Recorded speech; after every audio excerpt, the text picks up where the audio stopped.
Hey guys, it's Eldon. Welcome back to another episode of Will It Live Again. We're going to dive into something fun today, see if we can make this roll along and happen for you guys to get your viewing enjoyment out of. So, as you can see, let's get in the background here. I have a collection of way too many camp stoves over here. And that's only about half of it. The rest of them are over on the other side of the shop. Let's get a picture. Yeah, back there in those shelves. But anyway, I picked up another one here the other day, a really old one. So, funny story, my brother works at a landfill in a small town in Idaho, and I get a call from him one day. He says, "Hey, I found another camp stove for you. You want it?" Well, I don't know, send me a picture. So he sends me a picture, and I'm like, God, yeah, absolutely. Don't throw that thing away. So let's flip the thing around here and I'll show you what he sent me. How about this little jewel right here? And so I'm still discovering everything about this. I've had it for a while, but just haven't dug into it. Fun thing about these things is they have this brass tag on the front of them. It has quite a bit of information on it. So let's get a look at that. Try to get you in a light that you can see it here.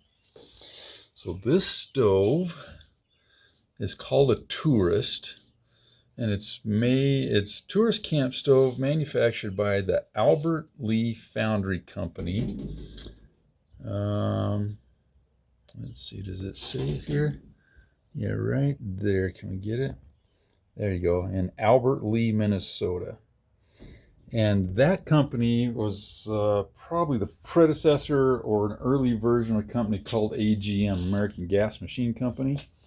And they made camp stoves and lanterns. Let's see, I got a couple lanterns over here that were made by them. These two right here were made by them. I think those are back in the 40s-ish, something like that. Well, this camp stove that we just picked up is earlier than that. I'm going to guess in the 20s, possibly in the 30s. And I don't know yet. Here's another fun thing. So see right here where it says patents pending? That tells me that this is a very early version of this stove, because the later, more common versions, those patents will have been approved and they will say patented. So that's always fun when you find something like that in your discovery. Let's kind of open it up here, see what we got. So they made these interesting legs on it. Right there.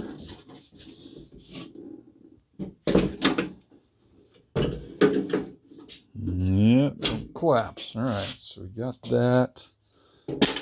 Pop that open. Ta-da! Flip this apart here.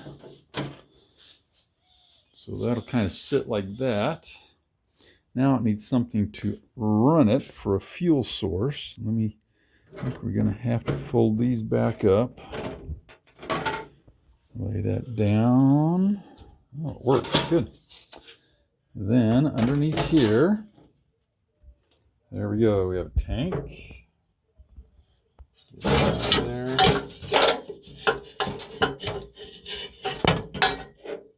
Ooh, now that's really cool. I hadn't even seen that before. Looky here.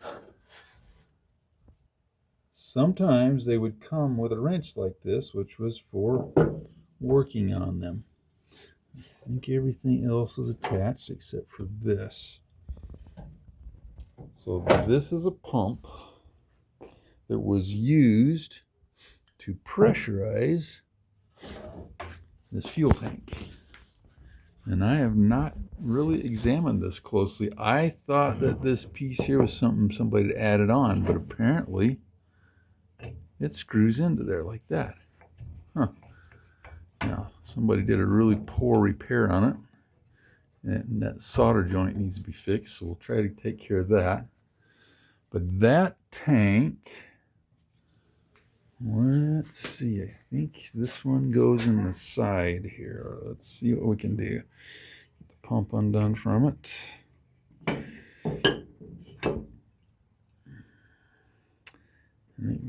there.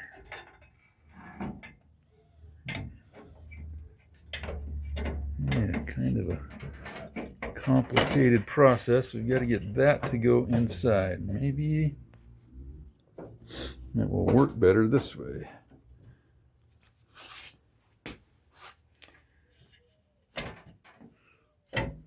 There we go. That's sort of lined up right there. That's holding it down.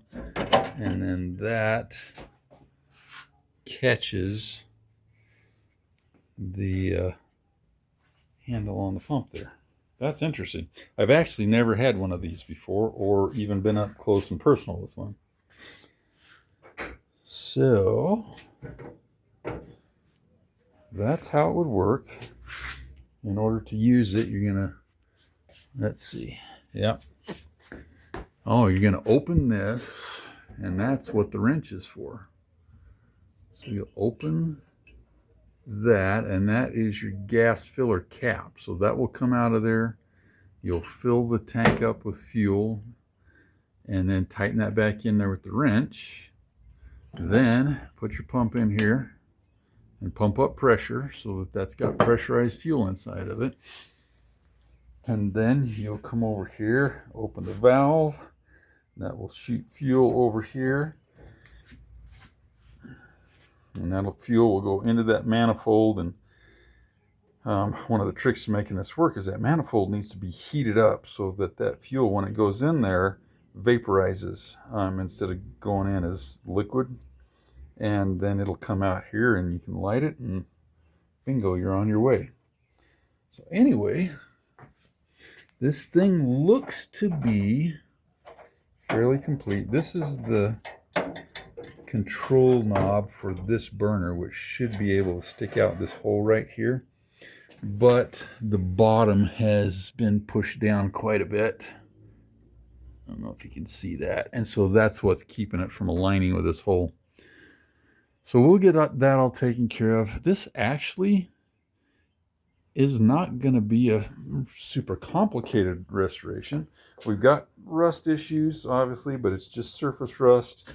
You know, places like this, there'll be a lot of grease and things on it that we'll clean up. The case and body and everything's obviously black. I'll have to find out what color the tank is, because I'm not sure just by looking at it here. It almost looks, that would be interesting. Let me get the tank out of here again. I'll be darned.